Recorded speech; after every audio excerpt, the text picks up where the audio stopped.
System. तो last class में discuss किया था जनरल फीचर फ्रॉग का और स्किन, और आज हम लोग डिस्कस करेंगे डाइजेस्टिव सिस्टम। फ्रॉग के डाइजेस्टिव सिस्टम में, डाइजेस्टिव सिस्टम का काम तो जानते हैं हम लोग, डाइजेशन ऑफ फूड, और डाइजेशन कहा जाता है breakdown of the large complex food molecules into the simpler forms so that they can be easily absorbed and transported to different tissues or cells of the body। तो ये जो digestive system है, इसमें काम है इसका डाइजेशन का।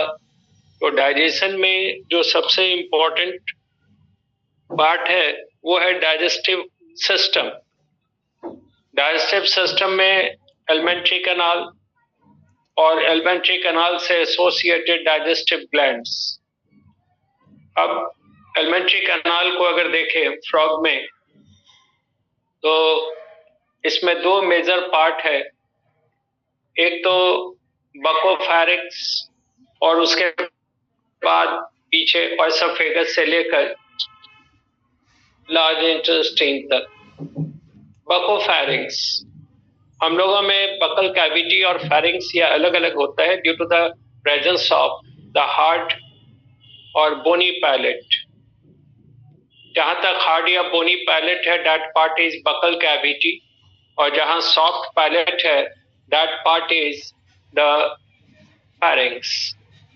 तो पैलेट के कारण बकल कैविटी और फेरिंग्स डिफरेंशिएटेड है।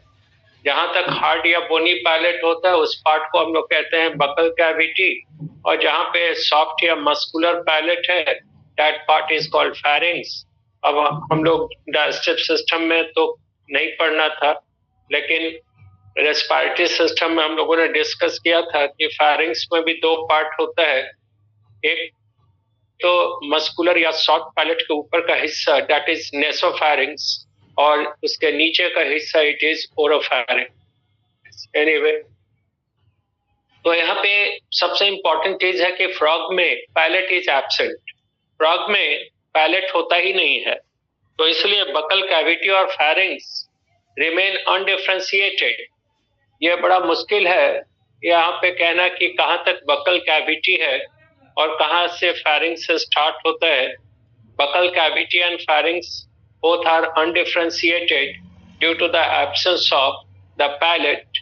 Both hard and soft palate are absent in frog, इसलिए दोनों को हम लोग कॉमनली कहते हैं बकोफैरिंग्स। तो सबसे पहले हम लोग डिस्कस करेंगे बकोफैरिंग्स, उसके बाद ओएसोफेगस, फिर स्टमक, स्मॉल इंटेस्टाइन और फिर लार्ज इंटेस्टाइन। और डाइजेस्टिव ग्लैंड्स में दो मेजर डाइजेस्टिव ग्लैंड है, लीवर और पैनक्रियास। तो पहले बकोफैरिंग्स हम लोग देखें। बकोफैरिंग्स का जो ओपनिंग है, जैसे बकल कैविटी का ओपनिंग है माउथ, तो यहाँ भी फ्रॉग में भी माउथ है, but mouth in frog is a transverse aperture और slit which extends laterally up to the ear. Frog का जो माउथ होता है वो ऑलमोस्ट ईयर तक आता है, कान तक आता है। तो इसलिए ये माउथ को से लेकर दूसरे साइड तक है, तो पूरा माउथ काफी खुलता है पूरा, because mouth is very wide, transverse aperture, extends laterally up to the year.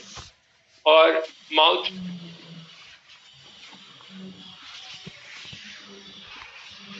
Lower lip है, फ्रॉग में लिप्स आर एब्सेंट। बड़ा इंपॉर्टेंट चीज है, ध्यान रखना है। माउथ तो है, माउथ ट्रांसवर्स अपर्चर है, extending laterally up to the ear, but lips are absent, lips नहीं है। अब यहाँ पे आपके सामने एक डायग्राम बनाया है, ये बकल कैविटी है, खोल दिया है इसको, अंदर का पार्ट आप देख रहे हैं, ये बंद है, माउथ खुल, बको।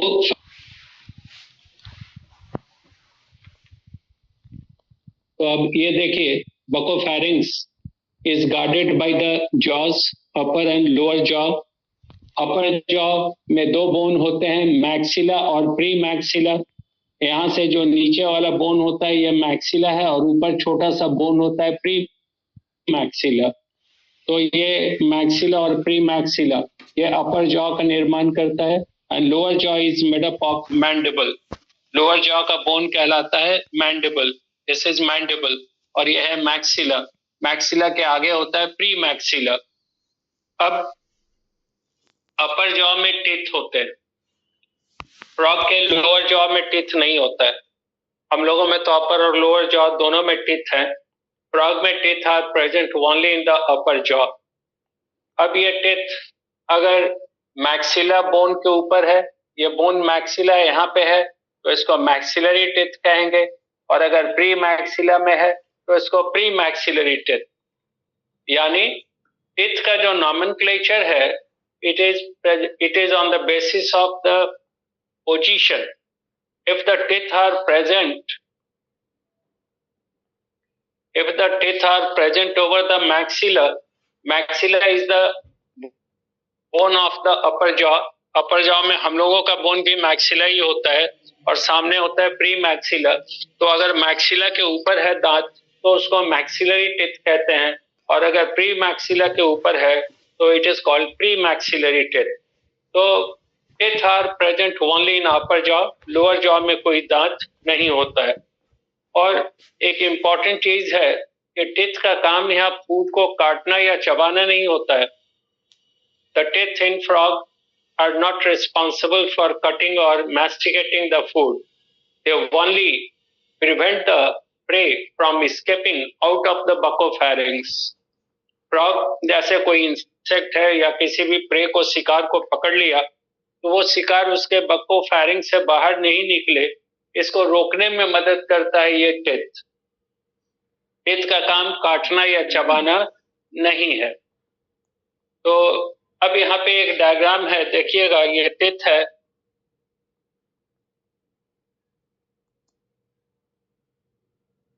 मैक्सिला भी हो सकता है। इसके ऊपर ये टीथ है मौजूद।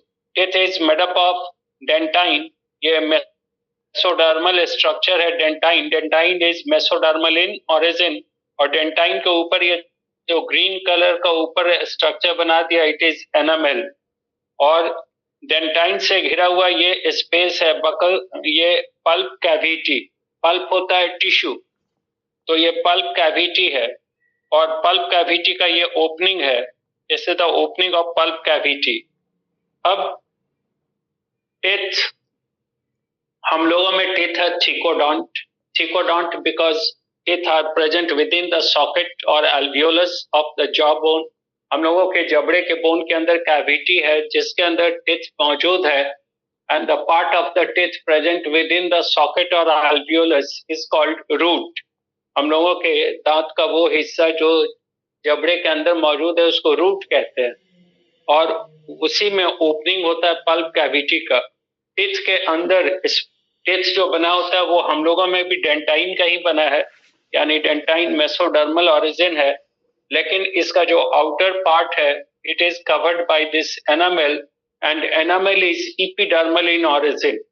Dentine is dermal but enamel is epidermal in origin.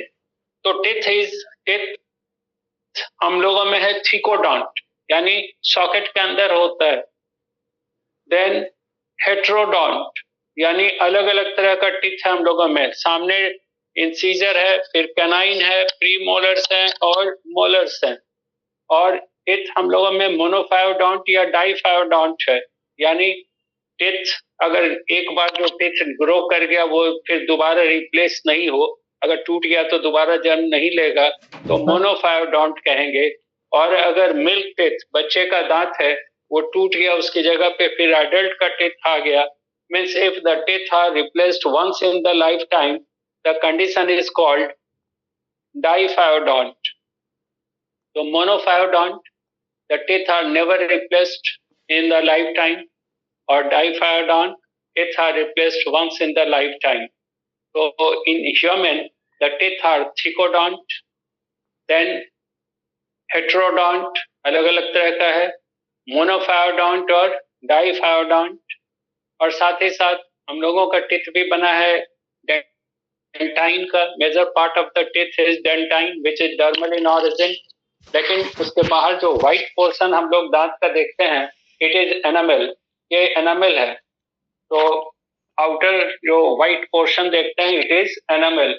अब यहाँ पे देखिए तो टिथ आर एक्रोडोंट। एक्रोडोंट कहा जाता है present at the surface of the jaw bone. हम लोगों का जबड़े के अंदर धंसा हुआ है तो थिकोडोंट, और जबड़े के सरफेस से अटैच है, अंदर नहीं है, सरफेस से अटैच है, तो उसको एक्रोडोंट कहते हैं। फिश में भी एक्रोडोंट होता है, एम्फीबिया में, फ्रॉग में भी एक्रोडोंट है। And these are homodont. Homodont यानी all the teeth are alike in appearance. सारा टीथ एक ही जैसा होता है, चाहे मैक्सिलरी हो या प्री मैक्सिलरी, देखने में सब एक जैसा होगा। दीज आर एलाइक और similar in appearance.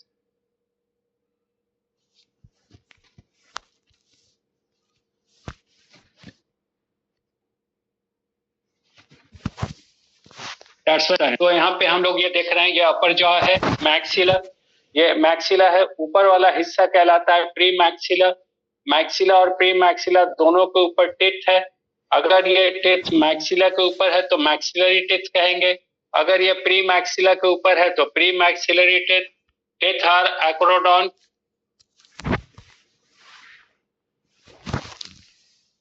dermal because made up of dentine, but outer cover is enamel, or they are homodont because all the teeth are alike or similar in appearance, and they are polyphyodont because they are replaced several times in the life. और teeth का एक काम जो बताया अभी आपको, teeth का काम फूड को काटना या चबाना नहीं है फ्रॉग में। फ्रॉग में टीथ का काम है जो शिकार उसके बकोफेरिंग्स में चला गया उसको बाहर आने से रोकना, यानी teeth prevent the predators from escaping out of the buccopharynx. अब देखिए अपर जॉ है, ये lower jaw. Lower jaw is made up of mandible, बीच का पूरा स्पेस है बकोफेरिंग्स। अब अपर जॉ में यहाँ पे देखिए 3 कैविटी है, छोटा छोटा कैविटी है, 1 2 3, ये 3 कैविटी है। इनको कहते हैं रॉस्ट्रल फॉसा। फॉसा मतलब गड्ढा होता है, कैविटी होता है। तो अपर जॉ हैज 3 रॉस्ट्रल फॉसा। और ठीक इसका लोअर जॉ में देखिएगा तो यहाँ पे 3 स्वेलिंग्स हैं, जिसको कहते हैं ट्यूबरकुलम प्रीलिंगुली। ट्यूबरकुलम टर्म आता है उभार के लिए, स्वेलिंग के लिए, और टंग के पहले है तो इसलिए नाम देते हैं ट्यूबरकुलम प्रीलिंगुली। तो यहाँ पे 3 रॉस्ट्रल फॉसा है एंड कॉरेस्पॉन्ड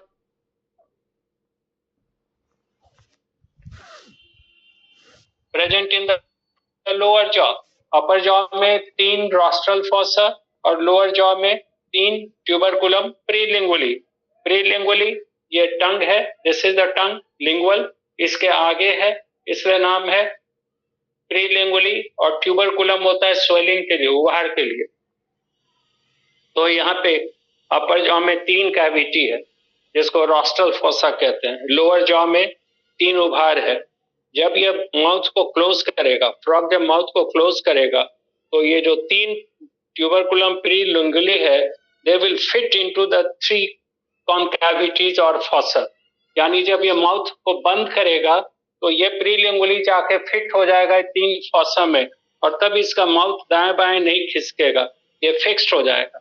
तो जब फ्रॉग माउथ को टाइटली क्लोज करता है तो नीचे जो 3 उभार है, स्वेलिंग है, वो ऊपर के 3 कैविटी में फिक्स हो गया, लॉक हो जाता है, जबड़ा लॉक हो गया, अब ये दाएं बाएं नहीं खिसकता। तो इसका ये काम है। अब देखिए अपर जॉ में, यहाँ पे अपर जॉ के जस्ट नीचे बकोफेरिंग्स में आगे की ओर 1 पेयर ऑफ इंटरनल नॉस्ट्रल, नैरिस लिखा है नॉस्ट्रल, तो हम लोगों में भी है 1 पेयर एक्सटर्नल नैरिस या नॉस्ट्रल, और अंदर होता है 1 पेयर इंटरनल।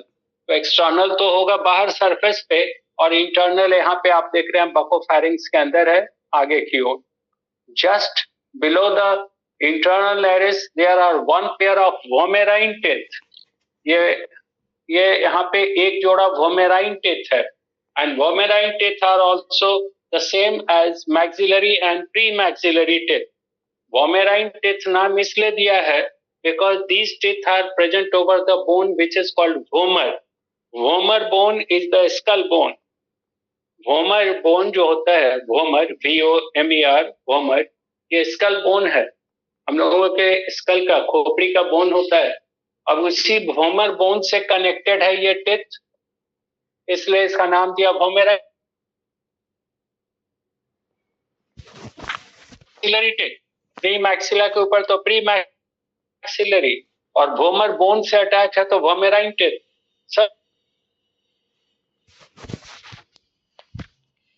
होमोडोंट, और यहाँ भी वोमेराइन टिथ का भी काम है, ये शिकार को बकोफेरिंक्स से बाहर जाने से रोकता है। तो दांत जो होता है फ्रॉग में, टिथ, ये सिर्फ अपर जॉ में होता है, मैक्सिलरी और प्री मैक्सिलरी, और उसके अलावा वोमर टिथ ये भी अपर पार्ट में ही है, डॉर्सल साइड में ही है बकोफेरिंक्स का, नीचे कोई टिथ नहीं है। तो वोमेराइन टिथ का भी काम है प्रे को बाहर जाने से रोकना। अब इसके नीचे आप अंदर देखिएगा ऐसे, तो यहाँ पे one pair of I bulges yellow coloured का होता है, ये पीले रंग का होता है, और बल्ज मतलब उभाड़।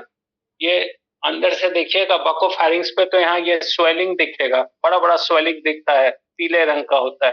फ्रॉग के माउथ को खोलिएगा तो अंदर ये इस तरह का काफी स्वेल्ड एरिया दिखेगा, वन पेयर। इसको कहते हैं आई बल्जेस, नाम से भी मालूम हो रहा होगा। जहां पे फ्रॉग का आई होता है, जस्ट उसके नीचे का ये हिस्सा है, यानी this is the part ventral to the eyeball. जहां पे सॉकेट है, आई बॉल है, उसके नीचे का हिस्सा है ये आई बल्जेस। और अभी हम लोग बात कर रहे थे कि फ्रॉग का टिथ काटने और चबाने में मदद नहीं करता है, तो आखिर ये फूड को तोड़ता कैसे, पीसता कैसे? तो ये पीसता है, the frog masticate the food by pressurising the prey by these eye bulges. जब फ्रॉग बकोफेरिंक्स में प्रे को, शिकार को पकड़ लेगा, तो अपने आई बॉल को नीचे प्रेस करता है, आई बॉल को नीचे धसाएगा जोर से, तो आई बल्ज पीसेगा। यहाँ पे बकोफेरिंक्स में जो शिकार है उसको ये पीस देगा, उसको दबा देगा, तो शिकार इसका ब्रेक करेगा। तो आई बल्जेस का काम होता है मैस्टिकेशन। बड़ा इंटरेस्टिंग है, सोचिएगा भी नहीं कि आई बल्जेस का काम फूड को चबाना या मैस्टिकेट करना है, ब्रेक करना है। तो ये ध्यान रखना है कि टिथ काम नहीं करता है फूड को तोड़ने का, फूड को तोड़ने का काम करता है आई bulges. These eye bulges exert pressure upon the prey present within the buccopharynx, and due to this pressure the prey is broken or masticated. अब यहाँ पे on the posterolateral sides of the upper jaw, ये अपर jaw है, यहाँ तक अपर jaw है, और यहाँ से लेके नीचे तक लोअर जॉ। तो अपर जॉ में पोस्टेरोलैटरल साइड, ये नीचे है पोस्टेरियर पार्ट और लैटरल, एक इधर देखिएगा, एक इधर देखिएगा, ये दो एपर्चर्स हैं, and these are the openings of the Eustachian tubes. तो फ्रॉग का जो मिडिल ईयर होता है, फ्रॉग का जो मिडिल ईयर है, it is connected to the buccopharynx by the Eustachian tube. हम लोगों में भी मिडिल ईयर कनेक्टेड होता है फेरिंक्स से ट्यूब, और वो भी खुलता है, वहां भी अपर्चर है, तो यहाँ भी अपर्चर है। These apertures, one pair, एक राइट साइड और एक left side, present on posterolateral sides of the upper jaw, are actually the openings of the eustachian tube। और फ्रॉग में कान नहीं होता है, फ्रॉग में ये टिम्पैनम जो होगा ये तो है, लेकिन ये वाइब्रेशन रिसीव करता है बकोफेरिंक्स से। तो फ्रॉग में साउंड वेव इंटर करेगा इसके माउथ से, बकोफेरिंक्स से, और बकोफेरिंक्स में ये इंटर कर जाएगा यूस्टेशियन ट्यूब का ओपनिंग से यूस्टेशियन ट्यूब में, और जाके ये स्ट्राइक करेगा टिम्पैनम को, because external ear are absent in frog. Frog में ये एक्सटर्नल ईयर नहीं है, टिम्पैनम है बट एक्सटर्नल ईयर नहीं है। तो हम लोगों में साउंड इधर से आता है, बाहर से, फ्रॉग में साउंड वेव जाएगा इसके माउथ से इंटर करेगा बकोफैरिंग्स में, बकोफैरिंग्स से इंटर कर जाएगा यूस्टाशियन ट्यूब में एपर्चर से, और अंदर जाके मिडिल ईयर में टिम्पैनम को स्ट्राइक करेगा और तब हियरिंग होगा। तो ये हियरिंग में मदद करता है। अब ये अपर जॉ और ये लोअर जॉ, तो दोनों जहां पे पीछे की ओर देखिएगा पोस्टीरियर पार्ट में दोनों का जहां जंक्शन है वहां पे ये अपर्चर है, ट्रांसवर्स अपर्चर है, ये बिल्कुल ट्रांसवर्स और मस्कुलर अपर्चर है। It is called gullet. It is the opening of ओएसोफेगस, यानी इसी से फूड इंटर करेगा तो चला जाएगा ओएसोफेगस में। ये ट्रांसवर्स अपर्चर है, मस्कुलर है। नॉर्मल कंडीशन में द गलेट रिमेन्स क्लोज्ड, ये गलेट बंद रहता है नॉर्मल कंडीशन में, and opens only during the swallowing of food and water. जब फूड और वाटर को निगलना होता है तब ये खुलता है, नॉर्मल कंडीशन में ये बंद है। तो गलेट है। गलेट के नीचे आप यहाँ पे देखिए एक अपर्चर है, it is called glottis, and glottis is the opening of laryngotracheal chamber. जब हम लोग पढ़ेंगे फ्रॉग में रेस्पिरेशन, पल्मोनरी रेस्पिरेशन, तो फिर वहां देखेंगे लैरिंग्स और ट्रैकिया अलग अलग नहीं है, दोनों मिलकर एक ही स्पेस या एक स्ट्रक्चर बनाता है जिसको हम लोग लैरिंगोफैरिंग्स, लैरिंगोट्रैकियल चैम्बर कहते हैं। हम लोग में लैरिंग्स अलग है, लैरिंग्स के नीचे ट्रैकिया है। फ्रॉग में ट्रैकिया इज नॉट डेवलप, कारण है नेक नहीं है, फ्रॉग में गर्दन नहीं है, नेक नहीं है तो ट्रैकिया भी डेवलप नहीं है। तो वैसे कंडीशन में इसका लैरिंग्स और थोड़ा बहुत जो ट्रैकिया है दोनों एक ही कहलाता है, एक ही, दे आर नॉट डिफरेंशिएटेड, और दोनों को एक साथ कहते हैं लैरिंगोट्रैकियल चैम्बर। तो ये जो ग्लॉटिस है it opens into the laryngotracheal chamber, जो हम लोग रेस्पिरेशन में पढ़ेंगे। अब यहाँ पे on the posterolateral sides of the lower jaw, ये लोअर जॉ है तो इसका पोस्टेरोलैटरल साइड, लैटरल है और पोस्टीरियर साइड, यहाँ पे one pair of openings of vocal sacs present only in male frog. Male frog में लोअर जॉ के नीचे यहाँ पे जैसे ये जबड़ा है, यहाँ पे दो ये स्ट्रक्चर होता है, उभार होता है ब्लैडर लाइक, एक राइट साइड और एक left side, one pair of vocal sac, इसको वोकल सैक कहते हैं। फीमेल में नहीं है। तो जब मेढक आवाज निकालता है, टर्राता है, तो इसका ये वाला पूरा देखिएगा बड़ा हो जाएगा, स्वेल कर जाएगा, इसमें एयर आता है। तो एयर जब ट्रैकिया से आता है, बताएंगे ट्रैकिया से आएगा तो वोकल कॉर्ड को वाइब्रेट करता हुआ आएगा एयर सैक्स में, यहाँ पे वोकल सैक्स में, और वोकल सैक से जब फिर एयर को प्रेस करेगा तो फिर ये वोकल कॉर्ड को वाइब्रेट करता हुआ जाएगा लंग्स में। तो बार बार लंग से वोकल सैक, वोकल सैक से लंग, तो जितनी बार ये आना जाना होगा एयर का, हर बार ये स्ट्राइक करेगा वोकल कॉर्ड को और उतनी बार वोकल कॉर्ड वाइब्रेट करेगा, इसलिए खास आवाज होता है टर्राहट का। तो vocal sacs present only in male frog, ये नीचे की ओर होता है जबड़े में, वन पेयर, फीमेल में नहीं है। That's why female frog do not produce sound. Sound production only in male frog. और ये साउंड प्रोडक्शन करता है to attract the female during breeding season. Breeding season में ये ज्यादा आवाज करेगा। तो यहाँ पे मेल फ्रॉग में ये ओपनिंग है वोकल सैक्स का, जिससे एयर जाएगा उसके लंग्स में या फिर लंग से आएगा बकोफैरिंग्स में और फिर वोकल सैक्स में। और यहाँ पे आप देख रहे हैं ये टंग है, tongue is posteriorly attached to the, ये टंग जो है पीछे की ओर अटैच होता है लोअर जॉ से। हम लोगों में आगे टंग खुला हुआ है, फ्री है, और पीछे की ओर अटैच है ये पैलेट से, सॉरी ये इसको कहते हैं हार्ड बोन। हार्ड बोन हो गया floor of the buccal cavity. तो जब टंग को आप देखिएगा तो tongue is connected to the hard bone by the connection called frenulum. Frenulum जब जीभ उठाइएगा तो आपको दिखेगा म्यूकस मेम्ब्रेन और कनेक्टिव टिश्यू का कनेक्शन है। तो टंग हम लोगों में बहुत बाहर नहीं आता है, बिकॉज ये पीछे अटैच होता है, ये पीछे हम लोगों के लोअर जबड़े का जो फ्लोर है इसको हार्ड बोन कहते हैं, उससे जुड़ा रहता है। तो हम लोग जीभ को बहुत बाहर नहीं निकाल सकते हैं, और हम लोगों का जीभ ज्यादा कॉइल भी नहीं करता, ज्यादा आप मोड़ नहीं सकते हैं जीभ को।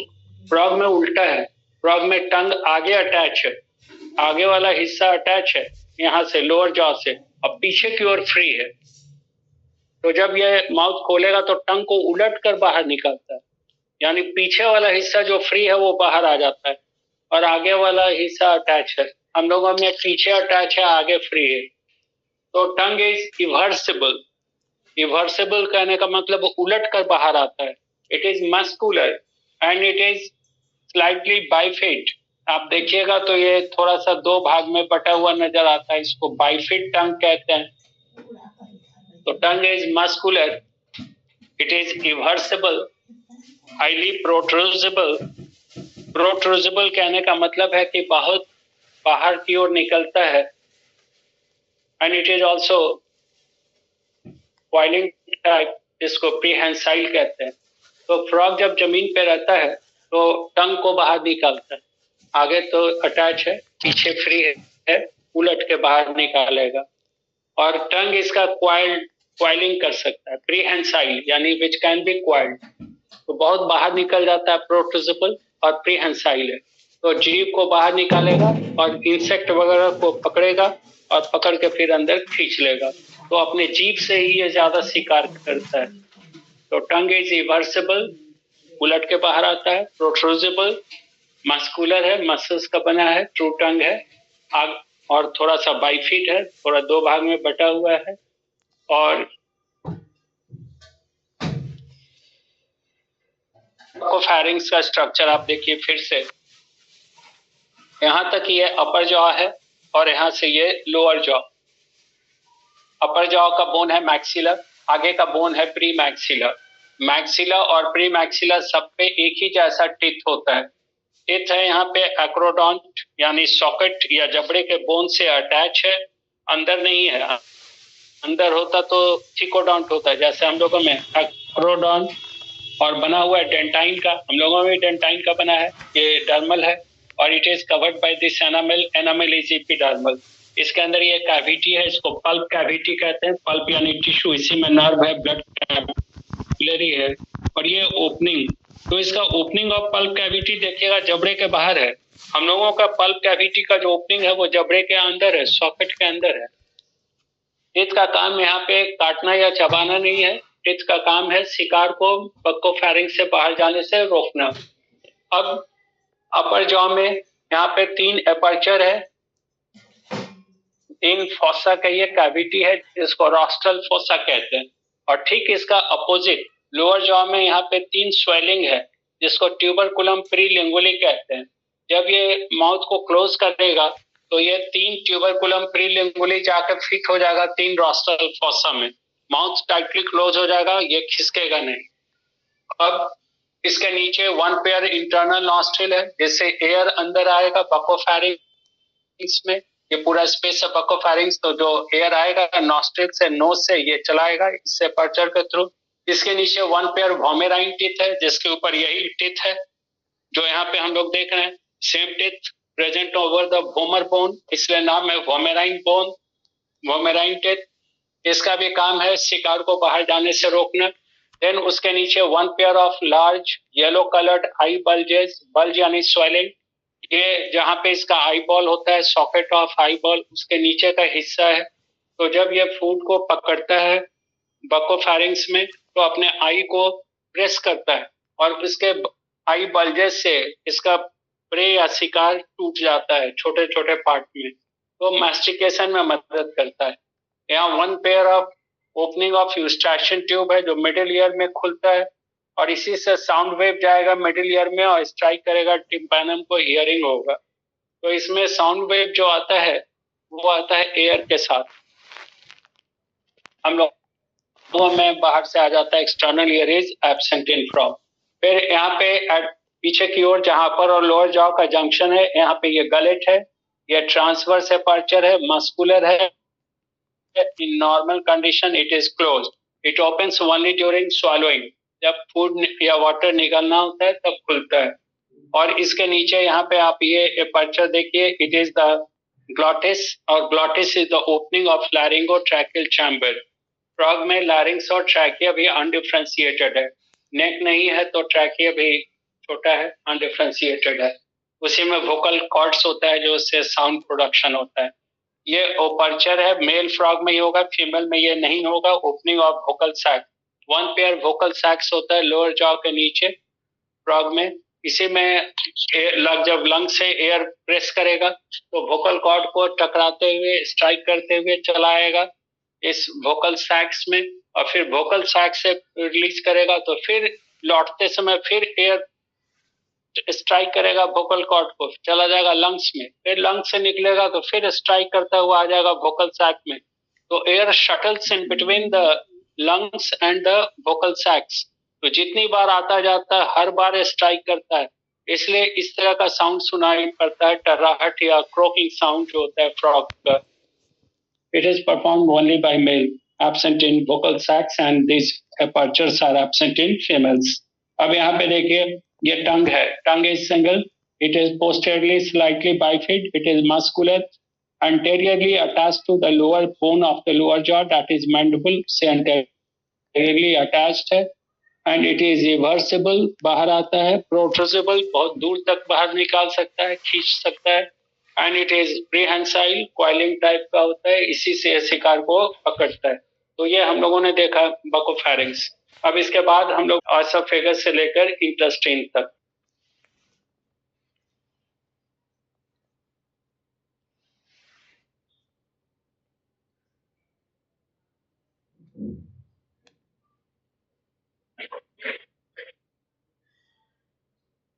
बनाया हमने डायजेस्टिव सिस्टम का, इस पर फोकस कीजिए इस डायग्राम पे। तो यहाँ पे ये स्ट्रक्चर है ऑसोफेगस, दिस इज ऑसोफेगस। ये शॉर्ट ट्यूबुलर स्ट्रक्चर है, ऑसोफेगस इज शॉर्ट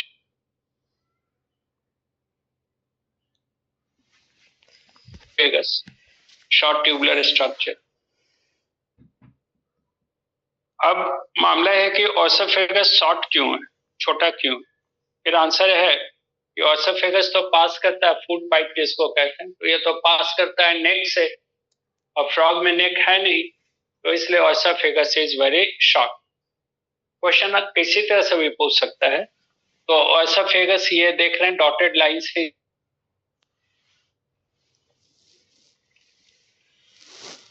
ये ऑसोफेगस है, इट इज द गलेट। ये जो ओपनिंग आप देख रहे हैं ये गलेट है जो खुलता है बकोफेरिंग्स में, this is the gullet which opens into buccopharynx. ये जो डॉटेड लाइन से आप देख रहे हैं, this area is called oesophagus, ये ऑसोफेगस है। ऑसोफेगस छोटा है, इट इज वाइड, चौड़ा ट्यूब है, wide tube but shorter in length, and it is shorter due to the absence of neck. And this esophagus joins the structure called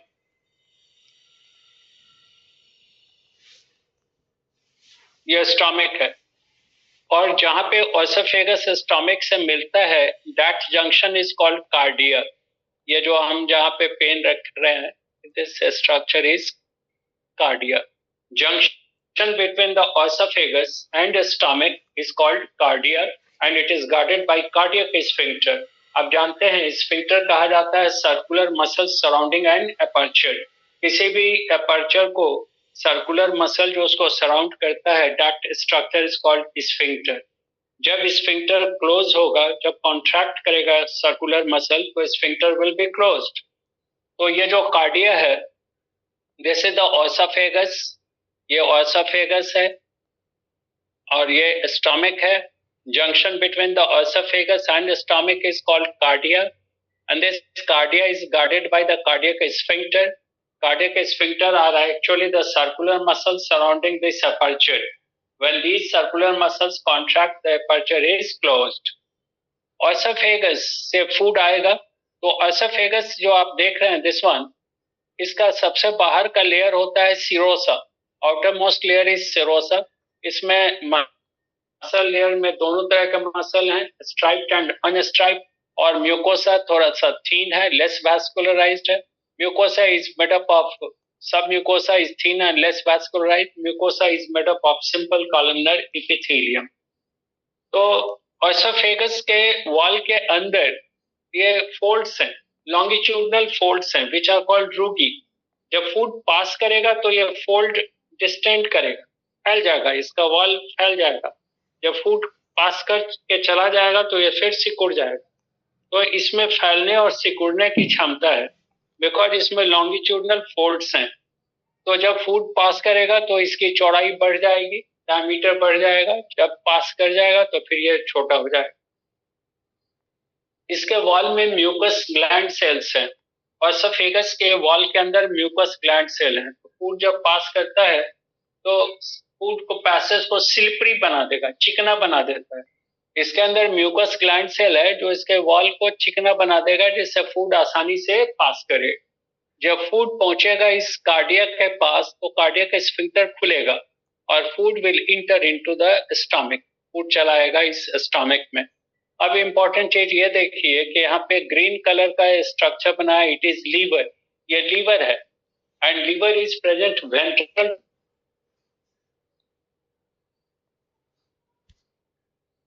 तो आपको ये liver दिखाई पड़ेगा. लीवर जब हटाइएगा तब उसके नीचे ऑसोफेगस और ये कार्डिया दिखाई पड़ेगा. तो लीवर इज वेंट्रल. और लीवर डार्क रेड कलर होता है, बिल्कुल डीप रेड कलर का होता है लीवर. लीवर में दो लोब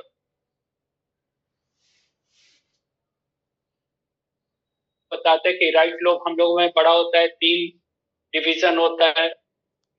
ठीक इसका उल्टा फ्रॉग में लेफ्ट लोब बड़ा होता है. The left lobe is larger and it is differentiated into 2 parts. ये लेफ्ट एक्सट्रीम है और ये लेफ्ट मीडियन है. ये पूरा लेफ्ट लोब है, दिस वन लेफ्ट लोब.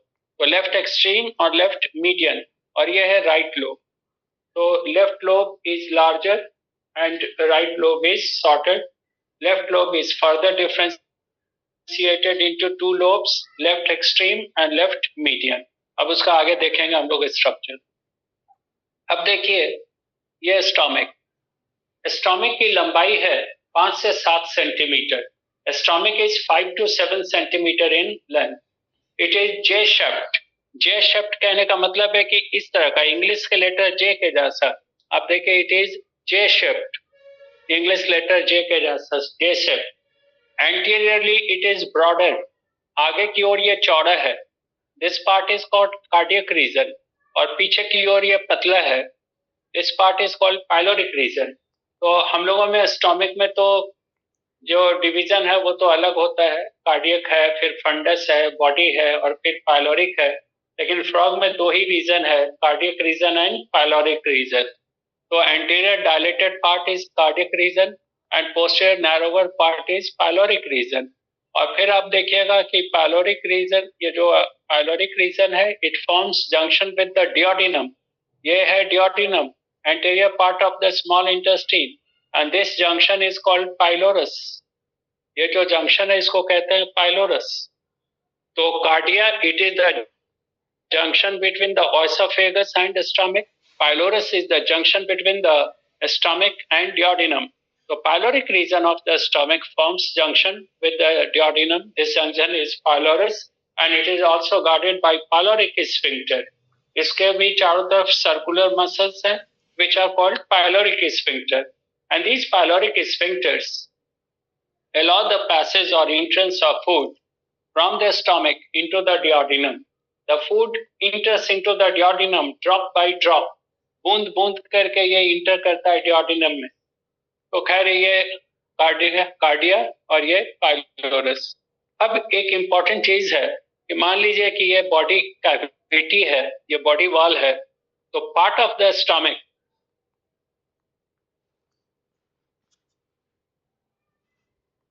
के लेफ्ट साइड में होता है. It is present slightly in the left side of the coelom. तो surface of the stomach which is towards the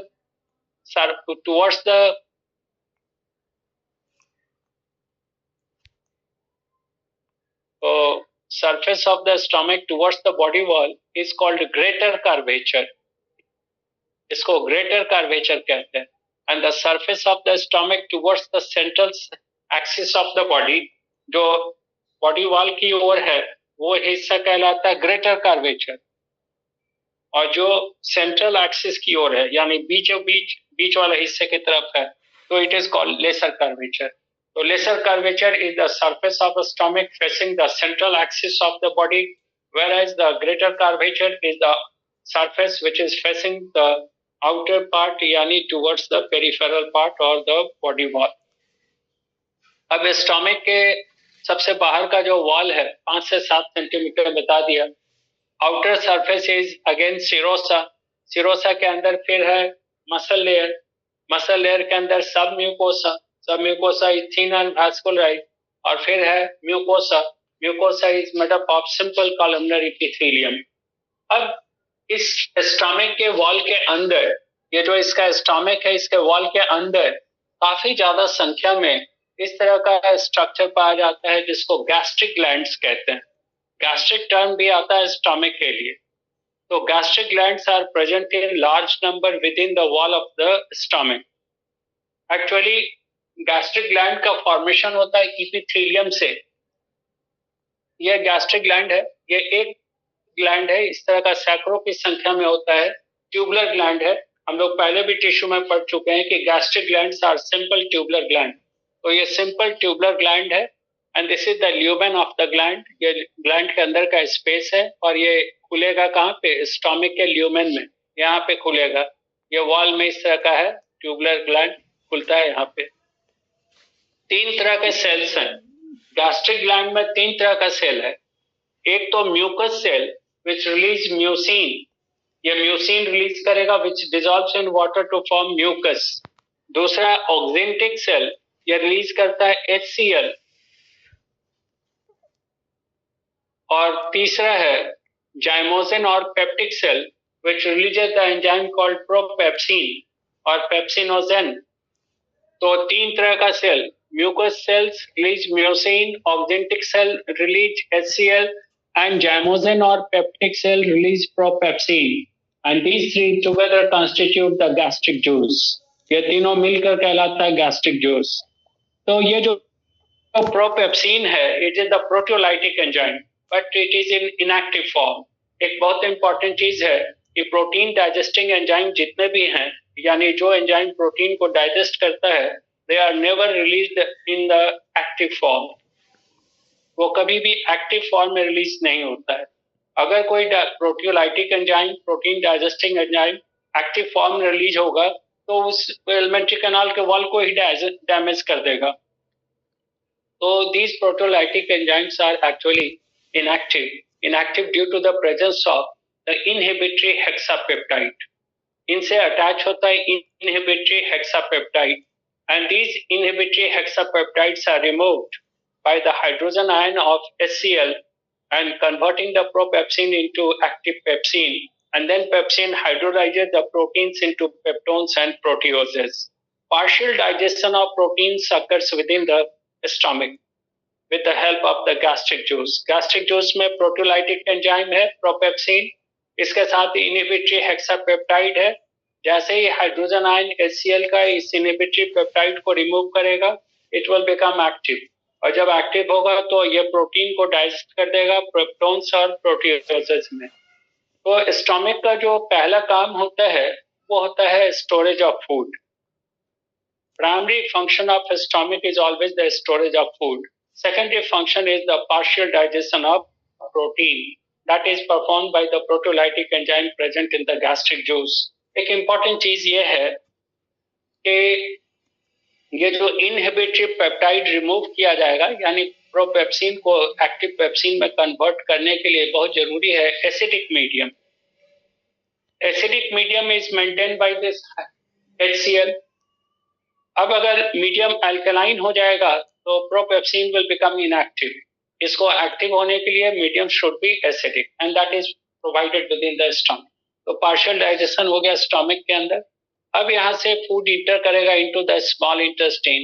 small intestine ये नहीं कहना है कि लंबाई कम होता है. स्मॉल इंटेस्टाइन इसलिए कहा है कि डायमीटर ल्यूमेन का डायमीटर कम होता है, यानी पतला होता है. लंबाई ज्यादा होता है लेकिन पतला है. तो स्मॉल इंटेस्टाइन में 2 पार्ट है. आगे वाला हिस्सा कहलाता है duodenum. This part is duodenum. इसकी लंबाई 3 से 5 सेंटीमीटर है। Duodenum is 3 to 5 centimetre. और पीछे का पार्ट है इलियम, जो क्वाइल्ड भी देख रहे हैं, लंबा और क्वाइल्ड है। It is about 25 centimetre in length. तो स्मॉल इंटेस्टीन में दो पार्ट, आगे वाला डियोडिनम 3 से 5 सेंटीमीटर, पीछे का हिस्सा काफी लंबा और क्वाइल्ड है। It is ilium and it is about 25 centimetre in length. अब ये जो मेजर डाइजेशन होगा और साथ ही साथ एब्जॉर्प्शन होगा डाइजेस्टेड फूड का, that occurs with in the small intestine. Small intestine के वॉल को देखिएगा तो इसके वॉल में काफी ज्यादा संख्या में इंटेस्टिनल विलाई है। विलाई कहने का मतलब है वाइलस यानी finger like structure. So these are the intestinal villi present in the wall of the small intestine, and all these intestinal villi are lined by the brush border columnar epithelium, and these brush border columnar epithelium having large number of microvilli, इसके ऊपर microvilli हैं which increase the absorptive surface area. तो ये जो intestinal villi हैं, ये इसका lining होता है ब्रश बॉर्डर कॉलमनर एपिथेलियम का, जिसमें छोटा छोटा फिंगर लाइक स्ट्रक्चर्स है माइक्रोविलाई, और माइक्रोविलाई के कारण एब्जॉर्प्टिव सरफेस एरिया बढ़ जाता है। एक इंटेस्टिनल वाइलस के अंदर देखिएगा तो ये ब्लड कैपिलरी है, जिससे ब्लड जा रहा है। ये डाइजेस्टेड प्रोटीन और कार्बोहाइड्रेट को एब्जॉर्ब कर लेता है। और ये जो ब्लू कलर का बनाया है, ये लैक्टियल्स है यानी लिम्फ कैपिलरी है, और ये एब्जॉर्ब करता है डाइजेस्टेड फैट। लिम्फ कैपिलरी में हम लोग जानते हैं कि यहाँ पे एक लिम्फ नोड होता है, that is called Peyer's patch, which also produces B cell, B lymphocyte. और दो इंटेस्टिनल विलाई के बीच का जो स्पेस है, it is called crypt of Lieberkuhn. इसको कहते हैं क्रिप्ट ऑफ लिबर्कन, और इसी से डेवलप होता है एपिथेलियम बनाता है ये branch tubular gland, which are called Brunner's gland or intestinal gland. So Brunner gland or intestinal gland are formed by the mucosa,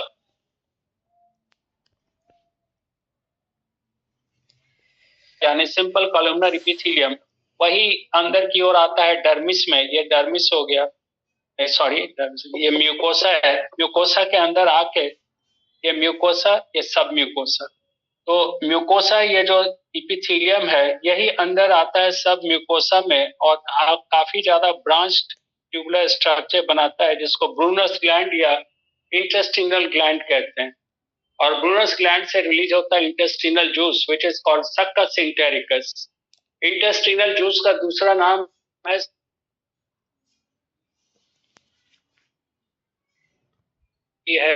इसमें एमाइलेजेस हैं जो स्टार्च को हाइड्रोलाइज करेगा, और लाइपेजेस हैं जो फैट के डाइजेशन में मदद करेगा, और ये सारा काम करता है अल्कलाइन मीडियम में। यहाँ अगर मीडियम एसिडिक हो जाएगा तो ये जो प्रोटियोलाइटिक एंजाइम है ये काम करना बंद कर देगा। तो digestion in stomach occurs in acidic medium, digestion in small intestine occurs in alkaline medium. तो ये है, और साथ ही साथ फूड को डाइजेस्ट भी करेगा, एब्जॉर्ब भी करेगा। तो सबसे ज्यादा जो ब्रूनस ग्लैंड होता है, जो इंटेस्टिनल ग्लैंड, सबसे ज्यादा संख्या होता है डियोडिनम में, और इंटेस्टिनल विलाई का सबसे ज्यादा संख्या होता है ये इलियम में। यानी यहाँ पे डाइजेशन ज्यादा होगा और यहाँ पे एब्जॉर्प्शन ज्यादा होगा। अब यहाँ पे इसी डियोडिनम में आप देखिएगा, ये लीवर है, लीवर से रिलीज होता है बाइल, बाइल स्टोर होता है इस गॉल ब्लैडर में, गॉल ब्लैडर से ये आता है through the common bile duct, ये बाइल डक्ट है। और ये पैनक्रियाज है, पैनक्रियाज रिलीज करता है पैनक्रियाटिक जूस, ये पैनक्रियाटिक डक्ट है। और तो pancreatic duct and bile duct दोनों मिलकर बनाता है hepatopancreatic duct. This is hepatopancreatic duct which opens into the duodenum. So duodenum receives both bile from the gallbladder, bile release करता है, सिंथेसाइज और रिलीज करता है लीवर, स्टोर करता है गॉल ब्लैडर, गॉल ब्लैडर से ये आता है, और इधर से पैनक्रियाटिक जूस आता है। दोनों एक कॉमन डक्ट से आ रहा है, हेपाटोपैनक्रियाटिक डक्ट, और चला आता है कहाँ पे, इंटेस्टाइन, डियोडेनम। अब ये जो पैनक्रियाटिक जूस है, इसमें भी एंजाइम्स हैं, डाइजेस्टिव एंजाइम हैं। इसमें जो प्रोटियोलाइटिक एंजाइम है, प्रोटीएजेज है, उसको ट्रिप्सिनोजेन कहते हैं।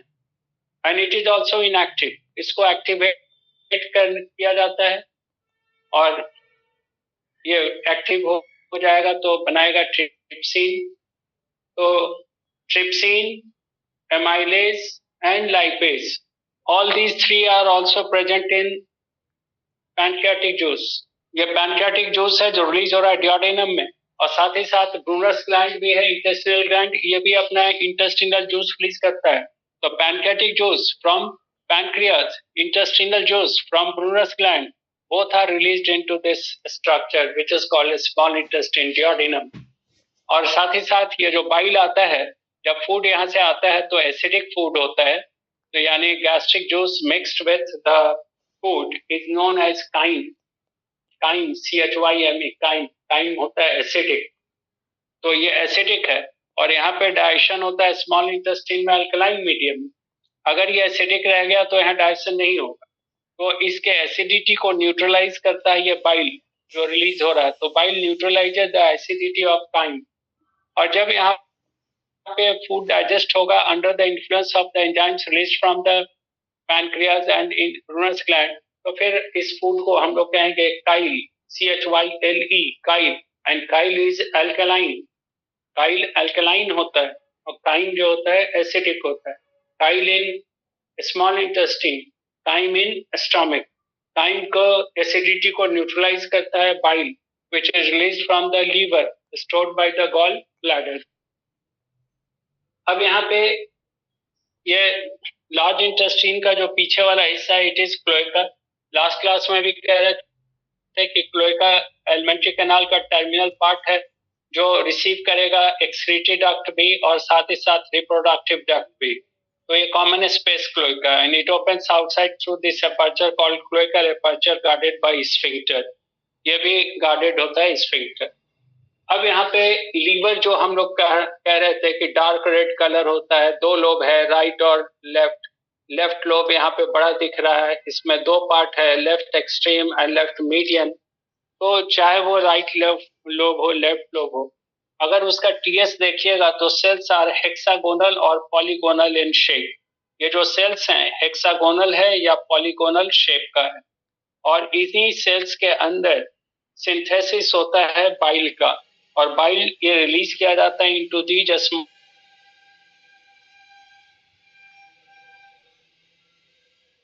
और ये सिनुसॉइड से कलेक्ट किया जाता है बाइल कैपिलरीज के द्वारा, और बाइल कैपिलरीज मिलकर बाइल डक्ट बनाता है। ये बाइल डक्ट खुलता है इनटू द गॉल ब्लैडर, और फिर गॉल ब्लैडर से ये कॉमन बाइल डक्ट से होता हुआ हेक्सागोनल और पॉलीगोनल ये सिंथेसाइज करता है बाइल को। बाइल अभी बताया ये बहुत जरूरी है। बाइल एक तो फैट के डाइजेशन में भी मदद करता है। Bile helps in emulsification of fat, fat को छोटे छोटे पार्ट में ब्रेक कर देता है by reducing the surface tension. This process is called emulsification. जैसे बाइल है तो बाइल जैसे ये फैट, मान लीजिए फैट मॉलिक्यूल है, इसमें बाइल काम करेगा तो इसका सरफेस टेंशन रिड्यूस कर देगा, कम कर देगा, जिससे छोटे छोटे ड्रॉप में टूट जाएगा।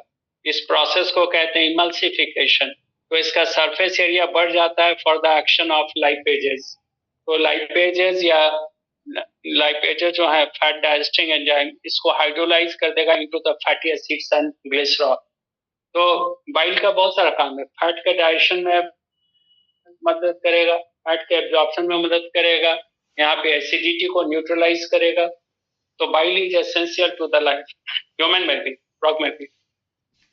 अब दूसरा जो ग्लैंड है वो पैनक्रियाज है। पैनक्रियाज येलो कलर्ड होता है और थोड़ा सा लंबा होता है, लीफ शेप्ड होता है, पत्ती के जैसा। पैनक्रियाज में TS देखिएगा तो दो पार्ट है। पैनक्रियाज को हम लोग कहते हैं mixed gland. Pancreas is considered as mixed gland. Mixed gland इसलिए कि because it contains both exocrine part and endocrine part. तो एक्सोक्राइन पार्ट में आप देखिए यहाँ पे ये स्फेरिकल ग्रुप है सेल्स का। These are the spherical groups of cells. Cell का नाम है acinar cell. These are acinar cell and these acinar cells synthesize and release pancreatic juice। Pancreatic juice ये निर्माण करेगा सेल, ये कलेक्ट कर लिया जाएगा into this space which is called lumen, और ल्यूमेन से ये रिलीज हो जाएगा इनटू द पैनक्रियाटिक डक्ट। तो एक्सोक्राइन पार्ट में होता है ये पैनक्रियाटिक एसिनाई, एसिनाई कहा जाता है spherical group of acinar cells containing the central space और ल्यूमेन, और इनसे घिरा हुआ स्ट्रक्चर है ये endocrine part. Endocrine part was first of all studied by Langerhans, Paul Langerhans German endocrinologist थे। तो एंडोक्राइन पार्ट में आप देखिएगा दो मेजर टाइप का सेल्स है तो तीन तरह का cell, alpha beta and gamma cell. Alpha cell ये रिलीज करता है ग्लूकागॉन, हम लोगों में भी रिलीज करता है ग्लूकागॉन, फ्रॉग में भी। तो ग्लूकागॉन, और ग्लूकागॉन जो होता है ये ग्लूकागॉन का काम है कि ये ग्लाइकोजन को ब्रेक करेगा, तो नतीजा होगा कि ये ब्लड में ग्लूकोज लेवल को बढ़ाएगा। और ठीक इसका उल्टा काम करता है ये बीटा सेल से रिलीज होने वाला इंसुलिन। इंसुलिन को हाइपोग्लाइसेमिक फैक्टर कहते हैं।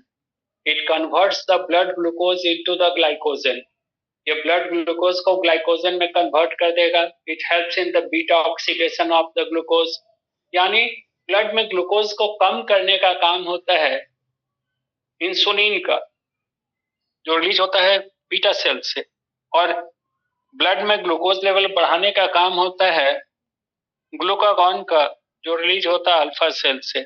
इसके अलावा ये गामा सेल है जो प्रिकर्सर का काम करता है। प्रिकर्सर कहने का मतलब है कि जब कोई अल्फा, एक बार देखिए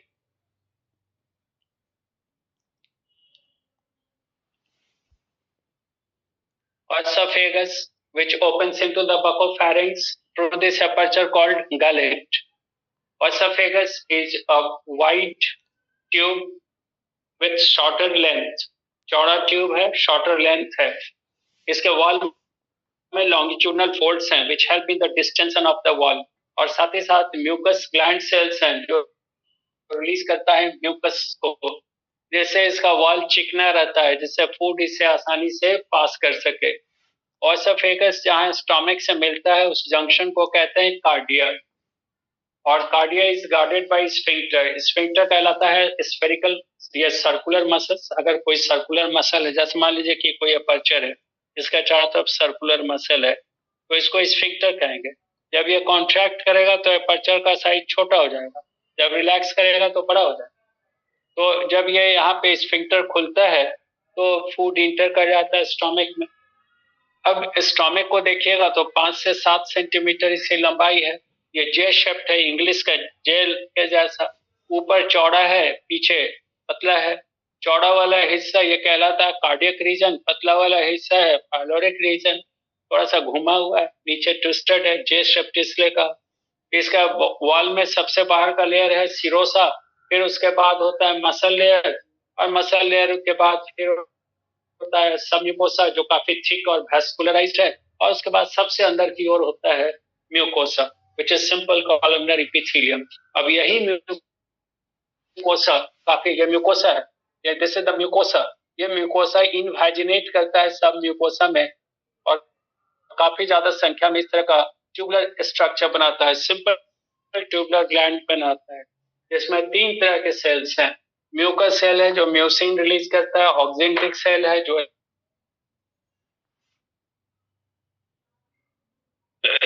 प्रोपेप्सिन या कोई भी प्रोटीन को डाइजेस्ट करने वाला एंजाइम बताया है कि ऑलवेज इनएक्टिव होता है, इनएक्टिव होता है due to the presence of inhibitory hexapeptide. तो इसको रिमूव करने का काम करता है HCl का हाइड्रोजन आयन, और ये ऑलवेज एक्टिवेट होगा इन द एसिडिक मीडियम। अगर मीडियम थोड़ा भी अल्कलाइन हो जाएगा तो ये काम नहीं करेगा। तो जब ये एक्टिव हो जाएगा पेप्सिन में तो प्रोटीन को तोड़ देगा पेप्टोन्स और प्रोटियोजेज में, पूरा डाइजेशन यहाँ नहीं होगा। प्रोटीन का पूरा डाइजेशन होता है अमीनो एसिड में ब्रेक करने का काम करता है पैनक्रियास से रिलीज होने वाला ट्रिप्सिन, या फिर यहाँ से जो प्रोटीएजेस हैं या ब्रूनस ग्लैंड या इंटेस्टिनल ग्लैंड का, और इसको कंप्लीट अमीनो एसिड में ब्रेक किया जाएगा only in alkaline medium which is available with in the small intestine. Now the surface of the stomach which is facing the periphery or the body wall is known as greater curvature, whereas the inner surface facing the central axis of the body is called lesser curvature. Posterior to the stomach is the small intestine, and junction of the small intestine, that is duodenum, with the pyloric region is called pylorus. It is guarded by the pyloric sphincter, which is again the circular muscles. When these muscles relax, the pylorus opens and the food from the stomach, which is now known as acidic chyme because it is acidic in nature. The acidic chyme enters into the duodenum drop by drop, and when the food enters into the duodenum, it is acted upon by the pancreatic juice, which is released from the pancreas, and the bile, which is being released from the gallbladder through this common duct, which is called hepatopancreatic duct, which opens into the duodenum. Now, the small intestine has anterior part duodenum, which is about 3 to 5 centimeter in length. Posterior part is ileum, which is the longer part and is highly coiled. It is about 20 to 25 centimeter in length.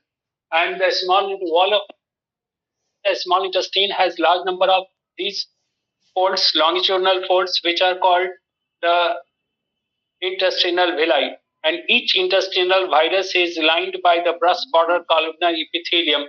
These cells have large number of microvilli, which obviously increase the absorptive surface area of the small intestine. And within the intestinal villi, there are blood capillaries, which are responsible for absorption of the digested protein and carbohydrate, whereas the lacteals or lymph capillary, which absorb the digested fats. And this lacteal also contains the lymph node, which is called Pear's patch, which produces the lymphocytes. That's why, besides helping in the absorption, the lymph capillary, lacteal, or lymph node also provide protection by producing antibodies and B cells. तो ये काम protection का भी हो गया. अब ये ज्यादा जो इंटेस्टिनल विलाई है वो तो होता है इलियम में, एब्जॉर्प्शन ज्यादा होता है, और यहाँ पे ब्रूनर ग्लैंड की संख्या ज्यादा है, जो कि ब्रांच ट्यूबुलर ग्लैंड है. आप देख रहे हैं कि दो इंटेस्टिनल विलाई के बीच का space, that is called crypt of Lieberkuhn, from where this epithelium mucosa है. This is the mucosa of small intestine. It forms the branch tubular glands, which are called Brunner's glands or intestinal glands. These also contains proteases, amylases, and lipases, which hydrolyze the proteins, carbohydrates, and fats respectively into the alkaline medium. Protein is finally broken or hydrolyzed into amino acids. The carbohydrate is hydrolyzed into the glucose and fructose, and finally the fat is hydrolyzed into fatty acids and glycerol. Now, the terminal part of the large intestine is the cloaca, which is the common space for excretory duct as well as the reproductive duct, and the opening of the cloaca is called cloacal aperture, which is again guarded by the cloacal sphincter. Now, this structure is the TS of liver. The liver cells are hexagonal or polygonal in shape, and these cells synthesize and release the bile. Bile are first released into these small spaces, which are called sinuses. And from the sinuses, the bile is collected by the bile capillaries. Bile capillaries together join to form bile ducts, and the three major bile ducts open into the gallbladder, from where the bile is collected into the duodenum through this hepatopancreatic duct. Bile is essential to the life.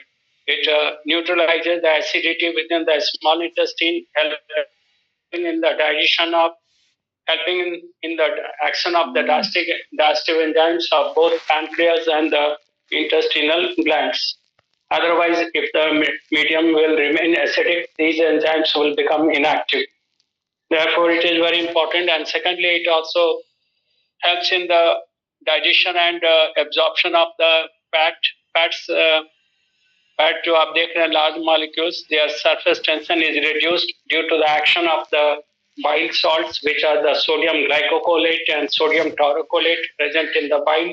And due to the reduction in the surface tension, the fat molecules are broken into the smaller ones. This process is called emulsification. Breakdown of fat into the smaller fragments is called emulsification. It increases the surface area for the action of lipases, and lipases then hydrolyze the fat into the fatty acids and glycerol, which are later on absorbed within the lacteals. Now here, this is the pancreas. Pancreas is yellow colored. It is slightly leaf shaped and it is present in the fold of the duodenum. ये duodenum है, stomach है, इसी fold में ये होता है. And it is a mixed gland.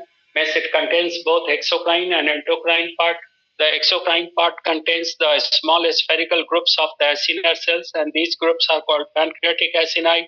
And these acinar cells synthesize and release bile, which are first released into this space called lumen of acinus, from where it is collected by the capillaries joining together to form the pancreatic duct.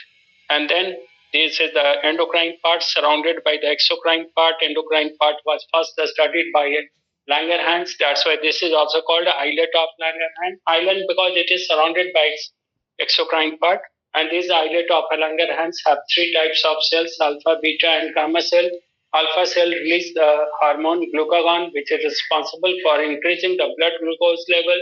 Beta cells release insulin, which is the hypoglycemic factor, decreases the blood glucose level by converting the glucose into glycogen or by promoting the beta oxidation of glucose or by preventing the absorption of glucose into the blood.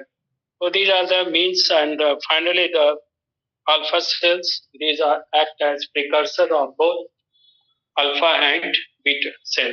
ये gamma cell जो है ये precursor है alpha और beta cell का. तो इसके साथ ही फ्रॉग का डाइजेस्टिव सिस्टम कंप्लीट हो गया. अब आप पढ़िएगा तो क्लियर हो जाएगा, ज्यादा कुछ है नहीं. एनसीईआरटी पढ़िए, सबसे अच्छा है कि आज जैसे ये बता दिया है उसको एनसीईआरटी से पढ़ के देख लीजिए. फिर कोई प्रॉब्लम है नोट्स को पढ़ लीजिए और एनसीईआरटी से ही पढ़ के देखिए.